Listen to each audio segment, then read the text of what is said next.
저는 예수님께 감동받은 적이 많습니다. 여러분은 어떠세요? 예수님께 감동 먹은 적이 많습니까?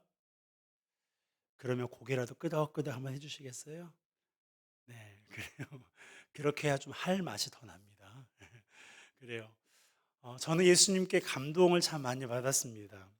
그 얘기를 하려면 많은 시간이 필요한데요. 그 중에 가장 최근에 있었던 일 하나만 좀 말씀드리려고 해요. 우리가 2월 첫째 주부터 일부 예배를 9시 30분에 드리고 있습니다. 오늘도 드렸고요.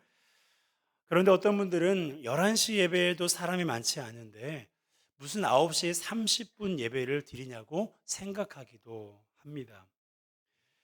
제가 9시 30분 예배를 드리는 이유는 아동부 교사들이 예배를 드리지 못했기 때문에 그랬어요. 물론 아동부에서 예배를 드립니다. 하지만 어린아이들에게 맞춰진 예배이기 때문에 교사들이 예배를 드렸다고 보기에는 좀 어렵습니다. 좀 아쉬움이 있어요. 그래서 9시 30분 예배를 시작했는데요. 그런데 지난주에는 일부 예배에 아무도 올 수가 없는 상황이었습니다. 뭐 아시는 분들은 아시겠지만 지난주에 사택 천장에서 폭포가 터졌습니다. 물이 떨어지니까 누군가 한 명은 집에 있어야 되잖아요. 물을 받아서 버려야 되니까. 그래서 저는 예배를 인도하러 교회에 왔고 아내가 집에 있었습니다. 그러다 보니까 일부 예배 올 수가 없는 거예요. 그리고 다른 아동부 교사는 일이 있어서 예배에 올 수 없는 상황이었습니다. 그러다 보니 저 혼자 일부 예배를 드려야 하는 상황이었어요. 사실 고민했습니다. 아무도 없는데 일부 예배는 패스할까 하고 말이죠. 누군가는 어떻게 목사가 그런 생각을 할 수 있냐고 생각할지도 모르겠습니다. 그런데요, 그건 예배당에서 아무도 없이 설교자 혼자서 수개월씩 예배드려 보지 않은 분이라면 이해 못할 거예요. 이런 마음이 있었어요. 그래서 뭐 아무도 없는데 2부 예배 집중하자라는 마음을 가지고 있었지만 그래도 했습니다. 예배의 대상은 하나님이시고 하나님은 한 사람의 예배도 받으신다는 것을 저는 알고 있었거든요. 그래서 혼자 예배를 이제 드릴 마음을 먹고 있었는데 그런데 지금 저쪽 우리 김결호 군사님 옆에 저쪽에 한 분이 오셨어요. 저도 제가 처음 보는 분이었고 우리 교회 처음 방문했던 그런 분이었습니다. 그분이 저 뒷자리에서 혼자 예배를 드리시는데 너무 감사한 거예요. 여러분, 제가요, 회원교회 와서 하나님께서 가장 귀하게 여겨지게 하시는 것이 뭔 줄 아십니까? 예배하는 거예요. 같이 예배하는 거. 이것이 정말 귀하고 아름다운 일이구나라는 걸 뭐 옛날에 몰랐겠어요? 지금 제가 목회 생활 20년이 넘었는데. 그런데요, 회원교회 와서 그 마음이 더 진해졌어요. 이것만큼 귀하게 여겨지는 게 없고, 함께 예배할 때 너무 기쁘고 감사했어요. 그래서 지금 너무 좋아요. 여러분과 함께 하나님을 예배하고 있어서 너무 기쁘고 감사해요. 그러니까 예배 빠지지 마세요. 네. 그래서 예배가 마친 후에 그분께 제가 함께 예배할 수 있어서 너무나 기쁘다, 감사하다라고 제가 인사를 드렸습니다. 여러분, 감동 아니에요? 그렇죠? 다행이네요. 저만 감동인 줄 알았는데 어, 하나님께서 나를 감동시키셨어요. 저 혼자서 예배드리지 않도록 한 사람의 예배를 보내주셨던 그 하나님이 너무 감사했습니다. 이럴 때 우리 주님은요, 우리에게 감동을 주시는 분이세요. 그러니까 여러분, 직장에 있든, 가정에 있든, 학교에 있든, 학원에 있든, 친구들과의 만남이든, 뭐 회식 자리이든, 어느 곳에 있든지 간에 그곳에 주님이 나와 함께 하시니 그곳에서 나를 감동시키시는 그 주님을 만나시기를 주님의 이름으로 축복합니다. 주님은 우리에게 감동을 주시는 분이세요. 예. 사람이 주는 감동하고는요, 차원이 다릅니다. 예. 알란가 몰라? 네. 여러분 모두가 알았으면 좋겠어요. 자, 오늘 본문에도요, 그러한 주님의 모습이 기록되어 있어요. 자, 두 가지의 주님이 감동시키는 모습이 기록되어 있는데요. 첫 번째가 뭐냐면 자기 사람들을 끝까지 사랑하신다는 겁니다. 자, 1절이에요. 함께 읽습니다. 유월절 전에 예수께서 자기가 세상을 떠나 아버지께로 돌아가실 때가 이른 줄 아시고 세상에 있는 자기 사람들을 사랑하시되 끝까지 사랑하시니라. 자, 저를 따라서 한번 해보실래요? 자기 사람들을 사랑하시되 끝까지 사랑하시니라. 언제까지 사랑하신다고요? 끝까지 사랑하세요. 여기서 말하는 끝까지는요, 영원토록 사랑한다는 거예요. 여기서 말하는 세상에 있는 자기 사람들이란 제자들을 가리킵니다. 여러분, 예수님께서는요, 당신의 제자들을 사랑하시되 끝까지 사랑하셨어요. 그들이 엉뚱한 소리를 하고 자기들끼리 누가 크냐고 다투기도 하고 신중하지 못한 행동으로 인해서 예수님을 공경에 빠지게도 했지만 그래도 주님은 그들을 어떻게 하셨다고요? 사랑하셨어요. 무엇보다 이 말씀은요, 예수님께서 십자가에 못 박히시기 전에 하셨던 말씀이지만 제자들을 향한 마음은 그때나 이제나 동일하셨어요. 그래서 당신이 사람들에게 잡혀가시는 날 제자들 모두 도망갔어요. 그리고 베드로는 3번이나 예수님을 부인했습니다. 모른다고 저주하기까지 했어요. 그래도 주님은 그들을 어떻게 하셨을까요? 사랑하셨어요. 언제까지? 끝까지 사랑하셨어요. 이처럼 예수님께서는 제자들을 사랑하시되 끝까지 사랑하셨습니다. 그런데 이것은 제자들을 향해서만 그런 게 아니에요.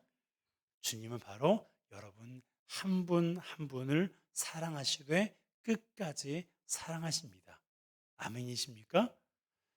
이것을 꼭 기억하셔야 돼요. 아, 주님이 제자들을 이렇게 사랑하셨구나. 아, 주님이 베드로를 이렇게 사랑하셨구나. 거기에서 머무르지 마시고요. 주님이 나를 이렇게 사랑하시는구나. 나를 사랑하시되 끝까지 사랑하시는구나. 라는 것을 꼭 기억하시기 바랍니다. 때로는 그분께 사랑받을 만한 행동을 하지 못해도 그분의 말씀을 듣기만 하고 순종하지 못할 때에도 그래도 주님은 우리를 사랑하십니다. 여러분, 주님이 우리를 사랑하시는 게 얼마나 위대한 줄 아십니까? 우리가 살아오면서 참 힘든 시간들을 많이 겪으셨잖아요. 저도 이제 나이 50밖에 안 됐는데 여러 가지 어려움을 겪었는데 저의 인생의 선배님들은 얼마나 더 많은 힘든 시간들을 보내셨겠어요. 그렇게 많은 삶의 힘든 시간들을 보내면서도 이렇게 우리가 하나님을 예배하고 있지 않습니까? 우리가 이렇게 하나님을 예배하고 있는 이유가 여러분 뭘까요? 우리 믿음이 좋아서일까요? 우리가 주님께 의리를 지켜서일까요? 여러분 그렇지 않아요. 주님이 우리를 사랑하시기 때문에 우리가 주님을 예배하고 있는 거예요. 그 사랑의 손길로 우리를 붙잡으시기 때문에 그 사랑의 마음으로 우리를 기다리셨기 때문에 우리가 하나님을 예배하고 있는 거예요. 여러분 베드로를 생각해 보세요. 앞서 말씀드린 대로 베드로는 예수님께 사랑을 참 많이 받았던 사람이었어요. 그런 사람이 예수님을 버리고 도망갔을 뿐만 아니라 사람들에게 나 예수님 몰라요. 예수님을 모르고 예수님을 저주하기까지 했어요. 그러니 나중에 예수님께서 죽음에서 부활하셨거든요. 부활하셨는데 예수님 볼 낯이 있겠습니까? 도망갔는데 부인했는데 저주했는데 예수님 볼 낯이 있겠어요? 그런데 그가 예수님을 보았어요. 만났어요. 사랑한다고 고백하기까지 했습니다. 어떻게 그 일이 가능했을까요? 베드로가 믿음이 좋았어요? 자기가 잘못했으니까 자기가 풀어야겠다고 결심했기 때문이에요? 아니에요. 예수님이 그를 찾아가셨기 때문에 가능한 거예요. 베드로가 예수님을 찾아온 게 아니라 예수님이 베드로를 찾아가셨어요. 그래서 물으셨어요. 네가 나 사랑하니? 그래서 베드로가 예수님을 만났고, 그래서 베드로가 예수님께 내가 주님을 사랑한다고 고백할 수 있었던 거예요. 여러분, 베드로가 예수님을 버렸지만, 베드로가 예수님을 부인했지만, 그럼에도 불구하고 예수님은 베드로를 사랑하셨어요. 그 사랑의 힘으로 베드로가 다시금 예수님을 만났고 예수님을 사랑할 수가 있게 된 겁니다. 여러분, 우리를 향한 주님의 사랑은 생각보다 큽니다. 우리가 상상할 수 없을 정도로 그분의 사랑은 거대해요. 아무리 과학이 발전했지만 지금도 우주의 크기를 모릅니다. 예측은 하죠. 몇 광년 정도 할 거라고. 예측은 하지만 우주의 크기 지금도 몰라요. 주님이 오실 때까지 모를 거예요.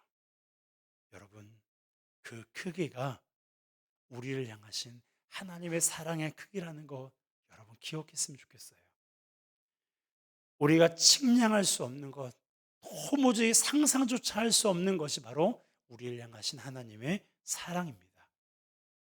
그러니 내가 겪고 있는 일 때문에 하나님의 사랑을 축소하거나 왜곡하지 마시기 바랍니다. 하나님의 사랑이 의심되어도 그 사랑 안에 머무시기 바랍니다. 하나님이 다른 사람을 다 사랑하는데 나는 사랑하지 않는 것 같아 라는 마음 든 적 있죠. 솔직히. 그런데 앞으로도 들 수 있거든요. 그런 마음은 누가 주는 거예요? 하나님이 주시는 게 아니에요. 사탄이 주는 거예요. 악한 영이 주는 거예요. 그러니까 하나님의 사랑 의심하지 마세요. 하나님이 다른 사람은 다 사랑하는데 나는 버린 것 같아. 나는 외면하는 것 같아. 라는 그런 마음이 내 안에 들지라도 그 말에 귀를 기울이지 마세요. 여러분, 그런 상황 가운데 있더라도 우리가 해야 될 것은 그분의 사랑 안에 거하는 거예요. 그래야 우리가 살아요.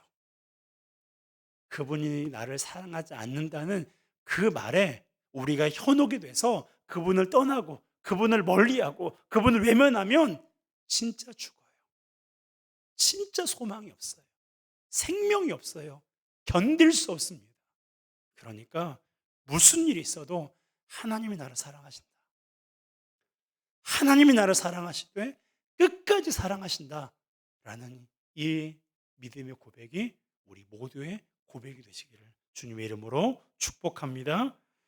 그 사랑 앞에 우리 모두가 감동했으면 좋겠어요. 그리고 두 번째로 감동의 이유가 뭐냐면 우리를 섬기셨다는 겁니다. 우리를 섬기셨다는 거예요. 자, 부모는 자녀에게 섬김을 받아야 됩니까? 섬겨야 됩니까? 섬김을 받아야 되죠. 교사는 학생들에게 섬김을 받아야 돼요? 섬겨야 돼요? 섬김을 받아야 돼요. 나이 많은 사람은 나이가 적은 사람에게 섬김을 받아야 됩니다. 우리 주님도 마찬가지예요. 우리 주님은요, 우리를 지으셨고, 구원하셨고, 여태껏 우리를 인도하셨어요. 그러니까 우리에게 섬김을 받아야 될 뿐이에요? 우리를 섬겨야 될 뿐이에요? 섬김을 받아야 될 뿐이에요. 그렇죠? 이것이 상식적이고 일반적인 모습인 거예요. 그런데요, 예수님께서 이 상식을 깨뜨리셨어요. 당신은 섬김을 받기 위해서 온 것이 아니라 섬기러 왔다고 말씀하셨습니다. 그것을 말로만 하지 않으셨고요, 직접 삶으로 표현하셨어요. 오늘 본문이 그 중에 하나인데요. 예수님께서 제자들의 발을 씻기신 것, 이것이 바로 예수님께서 제자들을 섬기고 우리를 섬기신 모습입니다. 당시에는 발을 씻긴다는 것은요, 하인들이 하는 일이었는데 하인 중에서도 가장 급이 낮은 하인이 하는 일이었어요. 그런데 예수님이 그 관례를 깨뜨리신 겁니다. 선생이었는데, 랍비였는데, 구세주였는데, 그리스도였는데 그분이 손수 물과 수건을 준비하셔서 제자들의 발을 하나씩 하나씩 다 닦아주신 거예요. 자, 5절입니다. 우리 함께 읽겠습니다. 이에 대야에 물을 떠서 제자들의 발을 씻으시고 그 두르신 수건으로 닦기를 시작하여. 여러분, 예수님께서 제자들의 발을 다 씻기셨어요. 그 성인 남자의 발, 그리고 요즘처럼 뭐 이렇게 좋은 신발이 있는 것도 아니잖아요. 네, 샌들 같은 그런 신발을 신고 다니는 시대였거든요. 그러니까 얼마나 발이 지저분했겠어요. 그리고 예수님이 좀 성격이 꼼꼼하신 분이거든요. 그러니까 발을 씻기실 때도요, 대충 물 뿌려가지고 이렇게 하지 않으셨을 것 같아요. 꼼꼼하게, 꼼꼼하게 제자들의 발을, 그 12제자의 발을 다 씻기셨어요. 오늘 본문에는 예수님께서 제자들의 발을 씻기셨다라고 한 문장으로 끝내버리지만, 여기에는요, 예수님께서 베드로의 발을 꼼꼼히 씻기셨고, 예수님께서 야고보의 발을 깨끗하게 씻기셨고, 예수님께서 요한의 발을 깨끗하게 씻기셨고, 그리고 예수님께서 누구의 발도 씻기셨을까요? 가룟 유다의 발도 예수님이 씻기셨어요. 가룟 유다는 예수님을 은삼십에 팔았던 사람이었지만, 이미 오늘 본문은 2절에도 그렇잖아요. 이미 예수님을 팔고자 하는 마음이 그 안에 있었다고. 예수님이 그 마음을 아셨어요. 그럼에도 불구하고 가룟 유다, 너는 패스. 네가 어떻게 감히 발을 내밀 수 있어? 넌 패스. 아니요, 그렇지 않으셨어요. 어쩌면 다른 제자들보다 더 꼼꼼하게 한 번, 두 번, 세 번 가룟 유다의 발을 씻겨주지 않으셨을까? 저는 그렇게 생각합니다. 그를 사랑하셨고, 그런 그에게도 예수님은 기꺼이 섬김을 베푸셨어요. 그러면 어떤 분은 이렇게 생각할 수 있어요. 그래요, 예수님이 제자들의 발을 씻기신 거, 네, 그건 제가 알고 있어요. 예수님이 제자들을 섬겨주신 거, 네, 그건 제가 눈으로, 제가 성경에 있으니까 제가 그건 믿겠어요. 그런데 그분이 제 발은 씻겨주지 않았잖아요. 맞는 말입니다. 예수님께서 제 발도, 여러분의 발도 씻겨주지 않았어요. 그렇다고 해서 그분이 우리를 섬겨주지 않았다고 말할 수 있을까요? 그렇지 않습니다. 그분은 우리를 섬겨주셨어요. 제자들의 발은 물로 씻겨주셨어요. 그런데요, 우리의 죄는 그분의 피로 씻겨주셨어요. 7절에 보면 예수님께서 베드로에게 네가 지금은 알지 못하나 이후에는 알리라 라고 말씀하신 이유가 바로 이것이었습니다. 당신이 십자가에 죽으신 후에야 베드로가 알게 된 거예요. 물로 자신의 발을 씻겨주셨던 그 주님이 피로 자신의 죄를 씻겨주셨다는 것을 그제서야 베드로가 알게 된 거죠. 여러분, 이래도 주님이 내 발을 씻겨주지 않았다고, 주님이 나를 섬겨주지 않았다고 어느 누가 감히 말할 수가 있겠어요? 여러분, 주님은 우리를 섬겨주셨어요. 당신의 희생으로, 당신의 죽음으로 우리를 섬겨주셨습니다. 이것을 우리가 꼭 기억해야 돼요. 왜요? 이것을 기억해야 우리도 주님을 섬길 수 있거든요. 섬김만 받으면 안 되잖아요. 주님이 우리를 섬기셨으니 우리도 주님을 섬기는 것이, 이것이 맞는 거잖아요. 그러면 어떻게 주님을 섬길 수 있을까요? 주님을 섬길 수 있는 방법은요, 너무나 많아요. 그런데 그 가운데 딱 두 가지를 말씀드리고 싶은데요. 하나는 바로 예배예요. 여러분, 예배를 영어로 워십이라고 하거든요. 그런데 워십이라고 하지만 또 다른 말로는요, 서비스라고도 해요. 여러분, 서비스가 뭐예요? 섬기는 거잖아요. 서빙하는 거잖아요. 여러분, 우리가 하나님을 예배할 때 그것은 우리가 하나님을 섬기는 거예요. 서비스하는 거예요, 하나님께. 여러분, 손님에게 서비스할 때 어떤 마음으로 합니까? 우리 가게에 우리 사업장에 다시 왔으면 좋겠다고, 이 계약을 꼭 성사시키시면 좋겠다는 그런 간절한 마음으로 그렇게 서비스를 제공하지 않습니까? 우리가 하나님을 예배할 때 그보다 더한 마음으로 해야 되지 않겠어요? 그것이 우리가 하나님을 섬기는 방법이에요. 그리고 또 하나, 주님을 섬기는 것이 무엇이냐면 지극히 작은 자 하나를 섬기는 거예요. 왜냐하면 주님은 지극히 작은 자 한 사람을 섬기는 것이 곧 나에게 하는 것이라고 말씀하셨거든요. 지극히 작은 자는 사회적인 약자를 가리키지만 또 한편으로는 나를 섬겨야 할 사람을 가리키기도 합니다. 사회적인 위치로나 연령으로나 경력으로나 그 사람 나를 섬겨야 돼요. 나는 그 사람에게 마땅히 섬김을 받아야 되는 사람이에요. 그런데 도리어 내가 어떻게 하는 거예요? 그를 섬기는 겁니다. 내가 그 사람에게 섬김을 받아야 돼요. 바로 그 사람이 내 입장에서 보면 지극히 작은 자라는 거예요. 근데 우리가 왜 그렇게 해야 돼요?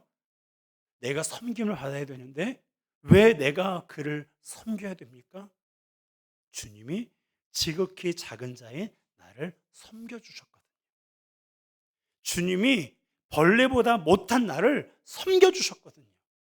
저는 예전에요, 찬양 중에 벌레만도 못한 나를 용서할 수 있는 그런 가사가 있어요.